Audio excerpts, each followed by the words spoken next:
Welcome back, everyone. We're here in Sheffield Lake again with all of our wonderful ambient sound, but we thought we'd try to catch this here while we could, so please bear with us. We're also in our series on challenging passages in Scripture. And today I'm going to do something just a little bit different with that. I'm actually going to talk about a piece where Christ himself was the direct challenger, because I think we need to start getting this in context when we deal with some of these. Most or all of us know that the Levitical law was written, it was put down by prophets, by Moses, and God is represented in there. For many, I've shown you how various different cultural contexts came to play in those stories, as well as their culture became a part of their religion, became a part of their activities. Even predecessors to the Israelites seem to have some say in that as well. Hammurabi, I think, the Sumerian dynasties and some of the codex and law that they put together is represented in there as well as it comes. And it's interesting that through the course of that, the challenge that I'm going to deal with you here is from a very prominent story in which Christ was speaking to people. And it seems like what he's doing here is contradicting what the Old Testament said. And I've heard many people use this that way. And we're just going to have a quick talk here about how this comes together. So today we'll be reading from the 5th chapter of Matthew. For those who are very familiar and those who aren't, I'll tell you that this is the Sermon on the Mount. Christ is speaking kind of in one very long flow through, and I've tackled various different pieces of this, which I like very much. But this is the one where he says, "You have heard it said, but I say," over and over again. And I've seen this used to sort of take down the Old Testament laws, to take down the Torah and Moses. And I think that's a little inappropriate. In fact, I'm going to start reading with you here, kind of at, let me see here, not the very beginning of this, just sort of at the piece about the teaching of the law. So this is chapter 5, and we're going to start in verse 17. "Don't misunderstand why I've come. I did not come to abolish the law of Moses or the writings of the prophets. No, I came to accomplish their purpose. I tell you the truth, until heaven and earth disappear, not even the smallest detail of God's law will disappear until its purpose is achieved. So if you ignore the least commandment and teach others to do the same, you'll be called the least in the kingdom of heaven. But anyone who obeys God's laws and teaches them will be called great in the kingdom of heaven. But I warn you, unless your righteousness is better than the righteousness of the teachers of the religious law and the Pharisees, you will never enter the kingdom of heaven." So that's the preamble. And as I said, I've heard people give sermons and talk about this in the context of doing away with Moses' law, which is so interesting to me, because in the preamble he says clearly, "I didn't come to do away with it."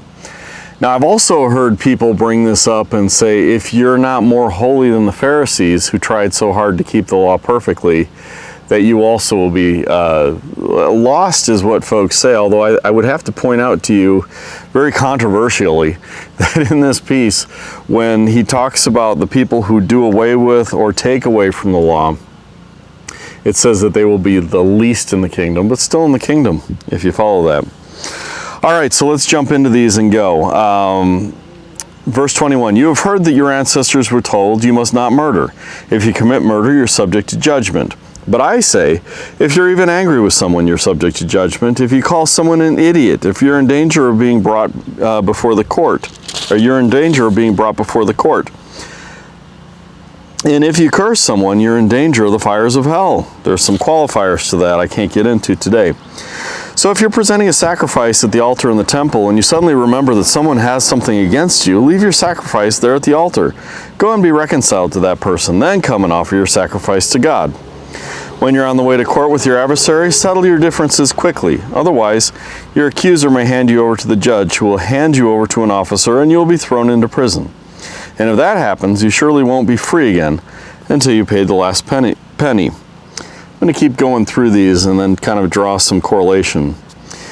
"You have heard the commandment that says you must not commit adultery, but I say anyone who even looks at a woman with lust has already committed adultery with her in his heart. So if your eye, even your good eye, causes you to lust, gouge it out and throw it away. It's better for you to lose one part of your body than for your whole body to be thrown into hell. And if your hand, even your stronger hand, causes you to sin, cut it off and throw it away. It's better for you to lose one part of your body than for your whole body to be thrown into hell. You have heard the law says, this is the third one now. You've heard the law says a man can divorce his wife by merely giving her a written notice of divorce. But I say that a man who divorces his wife, unless she has been unfaithful, causes her to commit adultery. And anyone who marries a divorced woman also commits adultery. Something how these go. You have also heard that our ancestors were told you must not break your vows. You must carry out the vows you make to the Lord. But I say, don't make any vows. Don't say by heaven, because heaven is God's throne. And don't say by the earth, because the earth is his footstool. And do not say by Jerusalem, for Jerusalem is the city of the great king. Don't even say by my head, for you can't turn one hair white or black. Just a simple yes, I will, or no, I won't. Anything beyond this is from the evil one. That's the fourth. The fifth, you've heard the law that says the punishment must match the injury, an eye for an eye and a tooth for a tooth. But I say, do not resist an evil person. If someone slaps you on the right cheek, offer the other cheek also. If you're sued in court and your shirt is taken from you, give your coat too. If a soldier demands that you carry his gear for a mile, carry it 2 miles. Give those who ask, and don't turn away from those who want to borrow. You have heard that the law says, love your neighbor and hate your enemy, but I say, love your enemies. Pray for those who persecute you. In that way you will be acting as a true children of your Father in heaven, for he gives his sunlight to both the evil and the good, and he sends rain on the just and the unjust alike. If you love only those who love you, what reward is there for that? Even corrupt tax collectors do that much. If you are kind only to your friends, how are you different from anyone else? Even pagans do that. But you are to be perfect, even as your Father in heaven is perfect. I have to say, this is very interesting because in the setup to this, he talks about protecting or fulfilling the law of Moses. And then he jumps into this with this concept of, you've heard it said, but I say.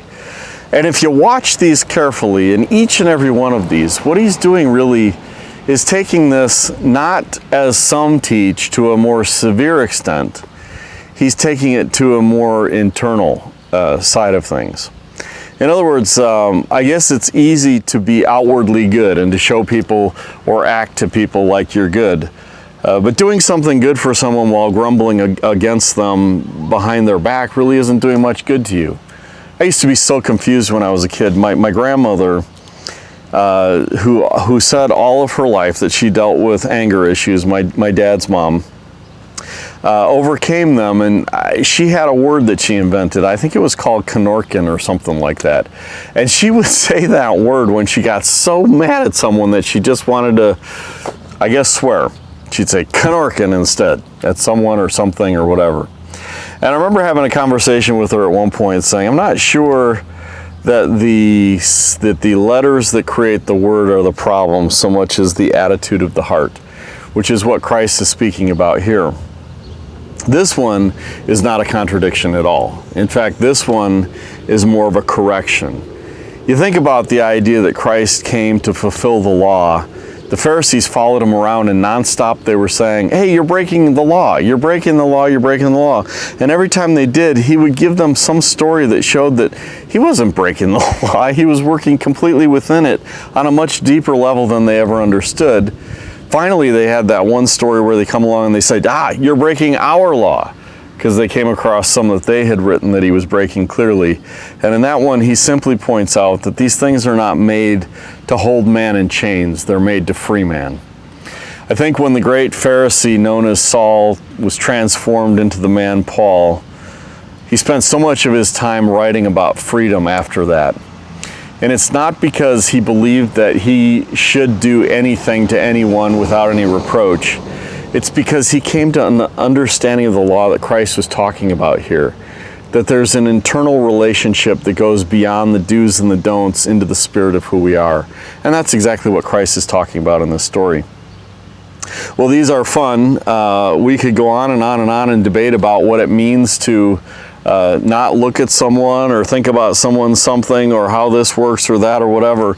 But the point in all of this is that our hearts be in tune with Christ, that we be the kind of people that aren't doing for others because we're going to gain something ourselves or because of the way they're supposed to look at us, but it's because that's who we are internally, because we're called to be children of God. And I guarantee you, if you detach from the do's and don'ts and you connect to the Spirit of who Christ is, life will go better for you. That's all we have today. Thank you so much. We love you guys, and we'll see you soon. Bye-bye.